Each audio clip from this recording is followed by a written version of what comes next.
दलितों की एक ही पार्टी है बसपा, आप भी जानते हैं, मायावती जी ने बनाया था, तिलक तराजू और तलवार इनको मारू जूते चार का नारा दे करके। लेकिन जब SC/ST एक्ट पास हुआ तो क्या मायावती जी सत्ता में थी? नहीं थी, मायावती जी सत्ता में नहीं थी। पास किसने किया?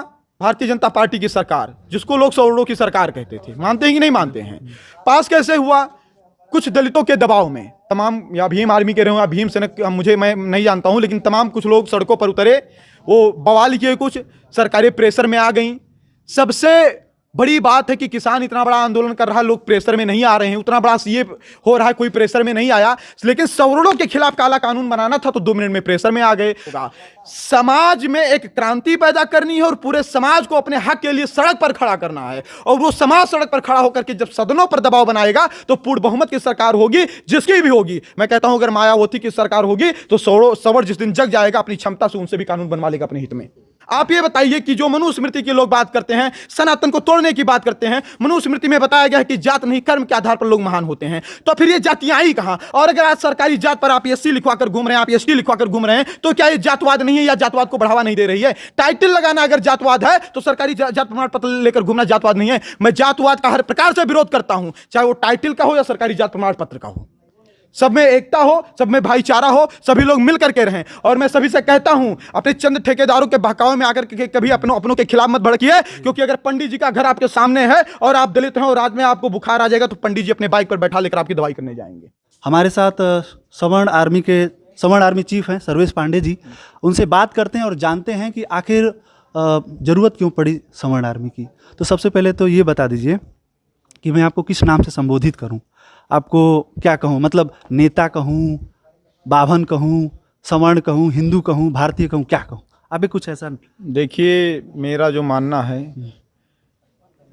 हरि अनंत हरि कथा अनंता कहें सुने बहुविध हरि संता। आप किस भावना से मुझे देखते हैं आपके ऊपर निर्भर करता है। मैं कोई नेता नहीं हूँ, मैं समाज का बेटा हूँ, मैं देश का बेटा हूँ। जो भी अन्याय अत्याचार के खिलाफ लड़ता है वो एक जिम्मेदार बेटा ही होता है। जो भी कहना है आपके ऊपर निर्भर करता है, और मैं कोई बहुत बड़ा नेता होता नहीं हूँ। मतलब आपके प्रशंसक आपको क्या कहते हैं? मेरे प्रशंसक जो सर्वेश भैया। हाँ, सर्वेश भैया कहते हैं।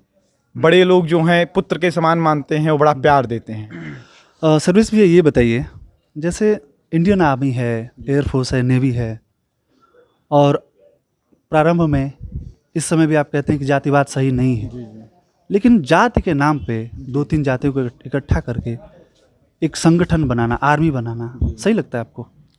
क्यों ज़रूरत पड़ी इसकी? देखिए, जात के नाम पर सेना बनाना उचित नहीं है, लेकिन कुछ चीज़ें व्यक्त नहीं करता है, परिस्थितियां करवाती हैं। जब देश की सरकारें जातवाद पर उतर आएँ, देश में सुविधाएं जात के आधार पर प्रदान की जाएं, देश में नौकरियां जात के आधार पर लोगों को मिलने लगे, देश में पंचायत का चुनाव, देश में विधायकी सांसदीय का चुनाव इस आधार पर निर्धारित होगा कि ये सीटें आरक्षित है तो यहाँ फलाने जात के लड़ेंगे, सीटें आरक्षित नहीं तो यहाँ फलाने जात के लड़ेंगे, इस आधार पर होने लगे। वहाँ आवश्यकता पड़ती है कि सौर संगठन और सौर आर्मी का निर्माण किया जाए, और खासकर जब सौरों के साथ जात के आधार पर भेदभाव होता है तो आवश्यकता होती सौर आर्मी के गठन की। अगर सरकारें ये चीज़ें ना कर रही होती तो हम सौर आर्मी का गठन ना करते। जैसे लोग चाहते हैं कोई IAS बनना, कोई IPS बनना, कोई PCS बनना, मतलब आपने ये सोचा था कभी कि मतलब ऐसे काम करेंगे निकल के? कुछ मन में आपके सपना होगा ना कि सेना में जाएं, चाहे पुलिस बने? देखिए, मैं भी एक गरीब ब्राह्मण मजदूर किसान का लड़का हूँ, मैं गाँव से निकला हूँ, और लोग चाहते हैं IAS बनना, लोग चाहते हैं PCS बनना, लेकिन मेरे समाज के तमाम प्रतिभाशाली युवा योग्य होते हुए भी नौकरियों में नहीं जा पा रहे हैं, सिर्फ रिजर्वेशन की वजह से। योग्य होते हुए भी IAS IPS नहीं बन पा रहे हैं, सिर्फ रिजर्वेशन की वजह से। तो मैं अपना ये बलिदान, अपने करियर की कुर्बानी इसलिए दे रहा हूं कि मेरी आने वाली पीढ़ियों के बच्चे IAS IPS बन सकें, इसलिए मैंने यह संघर्ष स्टार्ट किया। अच्छा, जब आप निकले घर से जी, तो परिवार वाले जैसे अपोज करते हैं, जब मैं निकला था तो माताजी ने कहा कि पैसा मिलेला मैं तबे जाइए जी। तो ऐसी किसी परिस्थिति से आपको सामना करना पड़ा? किसी परिस्थिति का? देखिए, गांव में तमाम हमारी उम्र के बच्चे हैं जो कमाते हैं, बाहर रहते हैं, पैसा भी लाते हैं। हम नहीं कमाते हैं और घर से हमारा लगता है, खेत पात से धान गेहूँ होता है उसका भी जाता है। तो सबके माता पिता को अपेक्षाएं हैं कि उनके बच्चे बड़े हो गए हैं, शादी कर लें, बहू ले आएं और कमाएं। हमारी भी अम्मा को हमसे ये अपेक्षा है। फिर भी इतना बड़ा मैं काम कर रहा हूं, तो वो कभी कभी चिंतित भी रहते हैं कि इतने आपने दुश्मन पाल रखे हैं, कभी कभी रोकती हैं कि ये ऐसे वैसे ना करो। तो वो तो सिर्फ इतना कहती हैं कि बाबू पैसा मिले या ना मिले, तू नीक सूख रहो बस। उनका यह इच्छा बा है। हाँ, तो उनकी यही इच्छा है कि बाबू पैसा मिले या ना मिले, तू नीक सूख रहो बस। कारण क्या है कि धरती पर निस्वार्थ भाव से प्रेम करने वाला अगर कोई है तो माँ है। बिल्कुल सही, सहमत जी। ये सब जब शुरू हुआ जी। उसके बारे में थोड़ा सा आप हमको बताइए। जो वहाँ की सांसद रहीं, पूर्व सांसद हैं, जी। भारतीय जनता पार्टी से थी, जी। जी। और क्या मन में आया आपके विचार कि आपने उनको कॉल किया और उसके बाद आपका वो कॉल रिकॉर्डिंग इतना वायरल होता है, अप्रत्याशित आपको फेम मिलता है, उसके बारे में थोड़ा सा बताइए हमें। उसके पहले जो सांसद सावित्रीबाई फुले थी हमारे वहाँ की सांसद, उसके 1 साल पहले से हमारा संघर्ष समाज के लिए चल रहा था। उन्होंने सौरों को टारगेट किया, सौरों को गाली दी। फिर मैंने उनके पास फ़ोन किया, मैं उनसे बात भी करना चाहता था, मुलाकात भी करना चाहता था, लेकिन मुलाकात नहीं हो पाई। मैंने फ़ोन पर बात किया। ये स्थितियाँ क्यों निर्माण हुई, ऐसा हमें करना क्यों पड़ा? कोई सस्ती लोकप्रियता हासिल करने के लिए मैंने ऑडियो वायरल नहीं किया था। मुझे पता नहीं था कि इतना ऑडियो वायरल हो जाएगा, लेकिन उन्होंने मेरे समाज को टारगेट किया और मुझे वहाँ पर लगा कि उन्हें जवाब देना चाहिए। आप भी एक समाज से आते हैं, अभी आपको कोई अगर नाजायज़ गाली दे तो आपको भी दुख होगा। जितनी इज्जत आपकी है उतनी इज्जत मेरी भी है, और उतनी इज्जत एक ठेले वाली की है और रिक्शे वाली की है। सबकी इज्जत बराबर है। अगर मान लो कि बाप दादाओं ने कुछ गलत भी किया हो, तो क्या उस गलती का एहसास हम आपके साथ चाय पी रहे हैं, आपके साथ खाना खा रहे हैं, मुझको बार बार देते रहेंगे, मुझको गालियां देते रहेंगे, मेरे जात को टारगेट करते रहेंगे? यह गलत है। और उन्होंने ऐसा किया था, इसलिए मैंने उनका विरोध किया था, और विरोध ही नहीं किया, पूरी ताकत के साथ उनको चुनाव में हरवाने का भी प्रयास किया। जो सांसद सावित्रीबाई फुले 4,34,000 वोट पाकर के कभी सत्ता में गई थी, उनको 34,000 वोटों पर समेट दिया गया। वहां पर देश में आप घूम रहे हैं, जी। अलग अलग राज्यों में जा रहे हैं। कई बार मैं वीडियो देख रहा था आपका, तो आप राजस्थान भी गए हुए थे। अलग अलग प्रांत में जाते ही रहते हैं। आपके कार्यशैली का तो अभी एक हिस्सा ही हो गया है। जैसे सवर्ण समाज है, बस कितना प्रतिशत आपने कहा कि सवर्ण समाज है? देखिए, सरकारें तो कह रही है 15% है, लेकिन मेरा मानना है कम से कम 30% सवर्ण समाज की आबादी है। तो क्या सभी लोग आपका समर्थन कर रहे हैं क्या? जैसे मैं सोशल मीडिया पे जब मैं देख रहा था कमेंट सेक्शन में, तो उसमें बहुत लोग ऐसा कह रहे थे कि ये, जैसे मैं वो शब्द का प्रयोग कर सकता हूँ क्या? हाँ, एकदम। उन्होंने कहा कि दलाल है। अच्छा। तो मुझे जैसे पर्सनली मैं किसी भी व्यक्ति को व्यक्तिगत रूप से कुछ गाली वगैरह देने के पक्ष में नहीं हूँ, नहीं होना चाहिए ऐसा। किसी पार्टी में चला जाएगा, चाहे इस प्रकार का लोग कमेंट कर रहे थे, कितनी सच्चाई है इस बात में? देखिए, समाज की सबसे बड़ी यही समस्या है। समाज में जो लड़ रहा है उसे कैसे नीचे गिराया जाए। चलो मान लो कि सर्वेश पांडे दलाल ही है, चलो मान लो कि सर्वेश पांडे कोई महत्वाकांक्षा लेकर के ही आया है, तो ये जो कह रहे हैं वही लेकर आए इस महत्वाकांक्षा को, और महत्वाकांक्षा को ही लेकर लेकिन सौर समाज की बात करें, महत्वाकांक्षा को ही लेकर के लेकिन सौर समाज की बात करें। लेकिन समस्या कहां है? ना करेंगे ना करने देंगे। तो देखिए, जिनके समर्थक होते हैं उनके विरोधी भी होते हैं। आपने कमेंट में उनके 1-2 कमेंट देखे होंगे कि ये दलाल है, तो ऐसे कमेंट भी देखे होंगे कि ये सौर समाज का लाल है। आपने ऐसे भी कमेंट देखे होंगे कि ये सौर समाज का लाल है। तो मैं सवर्ण समाज का बेटा हूं, और एक बेटे का जितना कर्तव्य अपने माँ के प्रति होता, अपने पिता के प्रति होता है, उतने उस कर्तव्य का निर्वहन करूंगा। और जो मेरे विरोधी हैं, जो मुझे बदनाम करना चाहते हैं, मुझे जो मिटाना चाहते हैं, गिराना चाहते हैं, तो वो अपने जो भी षड्यंत्र करना है करें। कि देखो, सत्य कभी पराजित नहीं हो सकता, वो कभी पराजित नहीं हो सकता, परेशान हो सकता है। तो मैं अपने कार्यों का जवाब कि मैं क्या हूं, मैं अपने कमेंट से या वक्तव्य से ना दे करके अपने काम से देना चाहता हूं। और मेरे समाज के लोग मेरे कार्य को लगातार देख रहे हैं। साइकिल से चल करके, मोटरसाइकिल से चल करके, बस से चल करके, इस ठंडी में इतना संघर्ष झेल करके, यात्राएं करके, हर जगह पर जा करके सौर समाज को जगाने की बात करता हूं। कहीं आपने किसी भी मंच पर यह नहीं देखा होगा कि किसी पार्टी के समर्थन की मैं बात करता हूं। मैं मोदी को भी टारगेट करता हूं, मैं राहुल को भी टारगेट करता हूं, मैं अखिलेश को भी टारगेट करता हूं, मैं मायावती को भी टारगेट करता हूं। मैं हर एक उस व्यक्ति को टारगेट करता हूं जो मेरे समाज के मरने पर मौन रहते हैं। और मैं हमेशा समाज की बात करता हूं, और ये मुझे बताने की आवश्यकता नहीं, मेरा समाज जान रहा है, मेरे समाज के लोग जान रहे हैं। राजनीति के बिना कुछ भी संभव नहीं है, ऐसा है। क्योंकि आप जब तक संसद में नहीं जाएंगे, विधानसभा में नहीं जाएंगे, तब तक आप कुछ बदलाव नहीं ला पाएंगे। जो मतलब मजबूत बदलाव, क्रांतिकारी बदलाव नहीं ला पाएंगे, क्योंकि वो दौर गया। अब देश आज़ाद हो चुका है, संवैधानिक सरकारें हैं। तो जैसे भीम आर्मी चीफ हैं, नाम उनका पता नहीं क्या है, जी। मान लीजिए एक्स नाम है उनका, जी, क्योंकि वो मैं नाम नहीं लूंगा जो जो वो रखे हैं चंद्रशेखर आज़ाद जी का। जी आपने कहा कि वो लोग भी उतने ही प्रतिशत हैं आबादी में जितने हम लोग जी हैं। जी उनको मैं रोज़ देखता हूँ टीवी पे। जी जी ऐसे ही ओवैसी भी है। जी आप कह रहे हैं कि पूरा सवर्ण समाज के आप एक तरीके से चेहरा है भी, जी। वो सोशल मीडिया पे दिखता भी जी है। जी मीडिया, मुख्य मीडिया जो मुख्य धारा की मीडिया है, जी। उससे आपकी कोई आपका शिकायत है आपकी उससे?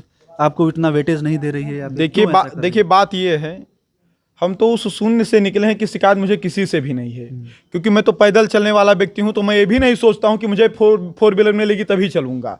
बस से चल रहा हूं, यही मेरे लिए बड़ी बात है। रही मीडिया की बात, तो ये लोग हमें आज से नहीं आज से दबाते आए हैं हमारी आवाज़ों को। आपने भी देखा होगा कि एक विशेष जाति के लोग, एक विशेष धर्म के लोग जब मरते हैं या उनके साथ कोई घटना घटती है तो देश की राष्ट्रीय मीडिया तांडव करती है, डांस करती है, सड़कों पर उतर करके कैंडल मार्च तक करते हैं लोग। लेकिन आपने भी देखा होगा, आप पत्रकारिता में हैं, उत्तर प्रदेश में मेरे समाज के लोग थोक के भाव में काटे गए हैं कि नहीं काटे गए हैं? लेकिन एक भी राष्ट्रीय न्यूज चैनल ने कवर किया हो तो बताओ। 3 मासूम बच्चों का नृशंस हत्या मिर्जापुर में किया गया, आंख निकाल ली गई। इससे बड़ा मानवता का नुकसान क्या हो सकता है? मानवाधिकार का हनन यहां पर नहीं हुआ, लेकिन एक भी मानवाधिकार के लोग और राष्ट्रीय चैनल वाले लोग वहां पर नहीं आए। तो ये तो शुरू से हमारी आवाज नहीं उठाए हैं, और हमारी सोशल मीडिया ही हमारी ताकत बनेगी। इन मीडिया वालों को एक दिन टक्कर देगी और इनको मजबूरी में हमारी बात उठानी पड़ेगी। और मेरी बात ये उठाएं या ना उठाएं, मेरी बात मेरे समाज तक मुझे पहुंचानी है, और वो पहुंच रही है। उसके लिए फेसबुक और जो अन्य सोशल मीडिया में उनका धन्यवाद कहना चाहता हूं। और आप जैसे जो पत्रकार हैं, आप हमारे पास आए हैं चल करके, तो मुझे भी लग रहा है कि एक दिन वो लोग भी आएंगे और मेरी आवाज को दूर तक पहुंचाएंगे। बिल्कुल बिल्कुल, हम तो यही चाहते हैं कि समाज का हर तबका, वो चाहे 1% हो, चाहे 5% हो, चाहे 100% हो, 80% हो, उसका पक्ष रखा जाए। मीडिया में आना चाहिए, एक एक आम आदमी तक जाना चाहिए, क्योंकि पूरा देश जो है वो किसी एक व्यक्ति से नहीं बना है। जैसे आतंकवादी कोई जब इस प्रकार के कृत्य करता है, कहीं पे बम ब्लास्ट करता है धर्म के नाम पे, तो लोग उसको आतंकवादी कहते हैं। लेकिन देश में जब कोई अपराधी, जैसे अभी विकास दुबे, अच्छा विकास दुबे को आप क्या मानते हैं? पहले बस इतना एक क्विक आंसर दीजिए, अपराधी या फिर ब्राह्मण? देखिए, विकास दुबे को तो मैं जानता नहीं हूँ, सिर्फ जब टेलीविजन पर और वहाँ न्यूज में आने लगा तो मैं जान पाया कि कोई विकास दुबे हैं। और विकास दुबे के अपराध की जो चर्चा 4 दिन में हुई, उससे पहले इतनी बड़ी चर्चा भी नहीं थी। तो उनके बारे में जब मैं बहुत अच्छे से नहीं जानता हूँ तो बहुत अच्छा उनके बारे में बोलना उचित नहीं समझूंगा, क्योंकि जिनके बारे में जानता हूँ उन्हीं के बारे में बता सकता हूँ। जी जी।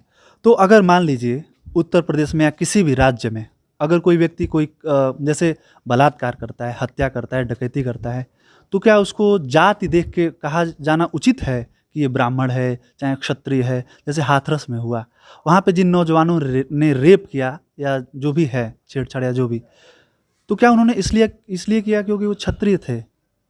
नहीं, देखिए, जैसा आप कह रहे हैं कि जैसा कि हाथरस में जो रेप हुआ, जैसे मीडिया जो दिखा रही है, बहुत सारे, मैं नाम नहीं लेना चाहता हूँ, खुल के कह रही थी लोगों ने कहा कि क्षत्रियों ने रेप किया। तो मैं बात और बता दूं, अपराधियों की कोई जात नहीं होती है। जिन्होंने अपराध किया होगा उनको टारगेट करना चाहिए, पूरे क्षत्रिय समाज को। उनके लिए सिर्फ उन्होंने ये गलत काम किया उसके कारण नहीं टारगेट किया जा सकता। और दूसरी बात, अगर अपराधियों की जात नहीं है तो फिर दलित लड़की कह करके जो पीड़ित थे उनको क्यों बताया जा रहा था? वो लड़की तो देश की लड़की थी ना, उसके लिए पूरे देश को खड़ा होना चाहिए था ना। जो अपराधी होगा किसी भी जात का होगा, उसको पूरे देश के लोगों को मिलकर के उसका विरोध करना चाहिए। और जो बेटी होगी उसको दलित बेटी या दलित बेटा बता करके समाज में जो नफरत फैलाते हैं, एकदम गलत करते हैं। वो देश के बेटे होते हैं, जो सही है सही उनका सभी लोग साथ दें, और जो गलत है उनका लोग विरोध करें। बिल्कुल, मैं भी इस बात से सहमत हूँ। राजनीति में मैंने कहा कि जैसे राजनीति से ही संभव है, तो आगे राजनीति में आने का कोई आपका प्लान है, किसी पार्टी से या फिर अपनी खुद की कोई पार्टी? दलितों की एक ही पार्टी है, बसपा, आप भी जानते हैं, मायावती जी ने बनाया था, तिलक तराजू तलवार इनको मारू जूते 4 का नारा दे करके। लेकिन जब SC/ST एक्ट पास हुआ तो क्या मायावती जी सत्ता में थी? नहीं थी, मायावती जी सत्ता में नहीं थी। पास किसने किया? भारतीय जनता पार्टी की सरकार, जिसको लोग सौड़ों की सरकार कहते थे। मानते हैं कि नहीं मानते हैं? पास कैसे हुआ? कुछ दलितों के दबाव में, तमाम, या भीम आर्मी के रहे हो या भीम सेना, मैं नहीं जानता हूं, लेकिन तमाम कुछ लोग सड़कों पर उतरे, वो बवाल किए, कुछ सरकारें प्रेशर में आ गई। सबसे बड़ी बात है कि किसान इतना बड़ा आंदोलन कर रहा है, लोग प्रेशर में नहीं आ रहे हैं, उतना बड़ा सीए हो रहा है, कोई प्रेशर में नहीं आया। लेकिन सवर्णों के खिलाफ काला कानून बनाना था तो 2 मिनट में प्रेशर में आ गए। तो जब दलितों की कोई सरकार नहीं थी, उनकी पार्टी सत्ता में नहीं थी, फिर भी उनके पक्ष में कानून बनाया गया कि नहीं बनाया गया? तो सरकार या राजनीति में आने से कल्याण समाज का नहीं होगा। समाज में एक क्रांति पैदा करनी है और पूरे समाज को अपने हक के लिए सड़क पर खड़ा करना है। और वो समाज सड़क पर खड़ा होकर के जब सदनों पर दबाव बनाएगा तो पूर्ण बहुमत की सरकार होगी, जिसकी भी होगी। मैं कहता हूं अगर मायावती की सरकार होगी तो सवर्ण जिस दिन जग जाएगा अपनी क्षमता से उनसे भी कानून बनवा लेगा अपने हित में। अब मैं अंतिम एक प्रश्न, और आपका बहुत समय ले लिया, इसके लिए बहुत बहुत धन्यवाद। कोई बात जी, आप अभी गोरखनाथ मतलब क्या कहते हैं, गोरक्ष प्रांत कहते हैं जी। तो बाबा गोरखनाथ की आप धरती पे हैं और यहीं के मुख्यमंत्री जी भी हैं उत्तर प्रदेश के। जैसे उनके ऊपर ये भी आरोप लगता है कि वो क्षत्रियवाद करते हैं, सवर्णवाद नहीं, क्षत्रियवाद। थोड़ा सा उस पर अगर आप कोई बोलना चाहें, नहीं अगर बोलना चाहें तो आगे बढ़ सकते हैं। देखिए, अगर मैं शराब पीता हूं तो मैं शराबी हूं, मेरा परिवार शराबी नहीं है। अगर मैं गुटखा खाता हूं तो मैं नशा करता हूं, मेरा परिवार नशा नहीं करता है। तो योगी जी की जो भी व्यक्तिगत मानसिकता होगी वो उनकी व्यक्तिगत होगी, उसे उनके पूरे समाज पर भी नहीं कहा जा सकता। और मैं उनको कभी जात के रूप में मैं नहीं देखता, क्योंकि वो एक योगी हैं और हमारे देश के वो मुखिया हैं और मुख्यमंत्री हैं। उनसे सवाल भी हुए जब ब्राह्मण हत्याएं हुई, तमाम लोगों ने यह भी कहा, हम तो सौर समाज का संगठन चलाते हैं, ब्राह्मण क्षत्रिय बनिया भूमियार सभी लोग हमारे साथ में हैं, तमाम लोगों ने कहा कि क्षत्रिय होने के नाते सवाल पूछा जा रहा है। तो एक बात और मैं बता दूं, सत्ता में जो होगा सवाल उससे पूछा जाएगा। सवाल जनता की सरकार से होती है, ना कि जनता की जात से होती है। तो मैं तो उनको अपना मुख्यमंत्री मानता हूं, आप लोग अगर उन्हें जात मानते होंगे तो आप लोगों की सोच है। जी, बहुत बहुत धन्यवाद समय देने के लिए। और आगे के लिए आपको मंगल कामनाएं बहुत बहुत। हम चाहते हैं कि देश में सभी अपना अपना पक्ष और जो हिस्सेदारी है सबको मिले। आपके इस चैनल के माध्यम से मैं एक बात और आपको, पूरे समाज को, जो लोग मुझे देख रहे हैं उनको बताना चाहता हूं। अपने समाज की एकता किसी दूसरे जात का विरोध नहीं होता है। आज तक आप हमारे वॉल पर चले जाइए, आप हमारे ट्विटर अकाउंट पर चले जाइए, आप हमारे वीडियो को देख लीजिए, हमने हमेशा सवर्णों को जोड़ने की बात की है, दलितों को तोड़ने की बात नहीं की है। लेकिन चंद तथाकथित गद्दार, चाहे वो चंद्रशेखर रावण हो, चाहे बामसेव का, चाहे वो वामन मिश्राम हो, ये लोग क्या करते हैं, ये लोग एक जात को टारगेट करते हैं, एक समाज को टारगेट करते हैं, उनको गाली देते हैं और उनके गाली पर राजनीति करते हैं। हमारी अगर ये वीडियो जो है, अगर दलित समाज के लोग भी देख रहे हैं तो उनको इस बात को समझना चाहिए, ब्राह्मणों ठाकुरों को गाली दे करके आप अपनी गरीबी खत्म करवाएंगे या अपनी गरीबी के खिलाफ संघर्ष करके अपनी गरीबी खत्म करवाएंगे? अगर आरक्षण के खिलाफ मेरी लड़ाई है तो ये मेरी लड़ाई जात से है कि सरकार से है, क्योंकि इसमें सुविधाएं और व्यवस्थाएं जो देनी होंगी वो सरकार देगी कि कोई जात देगी। तो इस गलतफहमी में जो लोग जी रहे हैं कि मैं किसी जात का विरोधी हूं, किसी धर्म का विरोधी हूं, तो बिल्कुल भी इस गलतफहमी में ना रहें। कोई भी गरीब शोषित वंचित हो, किसी भी जात का अगर मेरे पास आएगा और वह सत्य में, सही में, वास्तव में प्रताड़ित है तो हम उसकी मदद करेंगे। और कोई भी है, चाहे हमारे भी बिरादर का हो, अगर गलत होगा तो हम उसका साथ नहीं देंगे। और सवर्ण समाज की एकता, अखंडता, भाईचारा स्थापित करना किसी जात का विरोध नहीं है। बहुत बहुत धन्यवाद। बहुत अच्छा लगा आपसे बात करके। वैसे इन्होंने एक बात कही है, आपने जो कही है वो मुझे बहुत पर्सनल अच्छा लगा कि आने वाले समय में वो किसी भी जाति का हो, किसी भी समाज का हो, अगर उसके साथ कोई अन्याय हुआ है तो हम उसका समर्थन करेंगे, उसके लिए आवाज उठाएंगे। तो आप सवर्णों तक सीमित नहीं है। ये अभी मैं आपको और बता दूं, सवर्णों ने आज तक अपने लिए कुछ नहीं किया, इन्होंने देश के लिए किया। आप अगर एक गांव से आते होंगे तो आपको पता होगा कि अगर गांव में किसी दलित लड़की की शादी ठनती है तो पंडित जी ठाकुर साहब राशन की भी व्यवस्था करवा देते हैं, देखा होगा आपने। अगर किसी दलित के यहाँ कोई मरता है तो हम अपने खेत की लकड़ी कटवा देते हैं। तो हमने तो शुरू से सबकी सेवा की। अब कुछ लोग सामने से ही आकर हमको गाली दे रहे हैं तो अब तो हमारा भी कर्तव्य बनता है कि भैया हमको गाली मत दीजिए, क्योंकि हमने शोषण नहीं किया। आप एक बात बताइए, जितना ट्रेंड चल रहा है सवर्णों को गाली देने का, 565 रियासतें राजपूतों की ही हैं कि मुगलों और अंग्रेजों की हैं? किसकी हैं? राजपूतों की हैं। और उन्हीं 565 रियासतों पर आज शौचालय से लेकर मंत्रालय तक बना है। हमारे गांव के दलित भाइयों को अगर कॉलोनी भी मिलती है, पट्टा भी बनता है, तो उन्हीं जमीनों का बनता है कि किसी दूसरे जमीनों का बनता है। अगर अकबर और बाबर आए यहां पर सामने युद्ध क्षेत्रों में, आप सभी लोगों के साथ सहयोग से अगुवाई करके राजपूतों और ब्राह्मणों ने लड़ाई लड़ी, तो क्या सिर्फ अपने लिए लड़ाई लड़ी थी, क्या पूरे धर्म के लिए लड़ाई लड़ी थी? आप ये बताइए कि जो मनुस्मृति के लोग बात करते हैं, सनातन को तोड़ने की बात करते हैं, मनुस्मृति मनुस्मृति में बताया गया है कि जात नहीं कर्म के आधार पर लोग महान होते हैं। तो फिर ये जातियां आई कहां? और अगर आज सरकारी जात पर आप एससी लिखवाकर घूम रहे हैं, आप एसटी लिखवाकर घूम रहे हैं, तो क्या ये जातवाद नहीं है या जातवाद को बढ़ावा नहीं दे रही है? टाइटल लगाना अगर जातवाद है तो सरकारी जात प्रमाण पत्र लेकर घूमना जातवाद नहीं है। मैं जातवाद का हर प्रकार से विरोध करता हूं, चाहे वो टाइटल का हो या सरकारी जात प्रमाण पत्र का हो। सब में एकता हो, सब में भाईचारा हो, सभी लोग मिल करके रहें। और मैं सभी से कहता हूं, अपने चंद ठेकेदारों के बहकावे में आकर के कभी अपनों के खिलाफ मत भड़किए, क्योंकि अगर पंडित जी का घर आपके सामने है और आप दलित हैं और रात में आपको बुखार आ जाएगा तो पंडित जी अपने बाइक पर बैठा लेकर आपकी दवाई करने जाएंगे।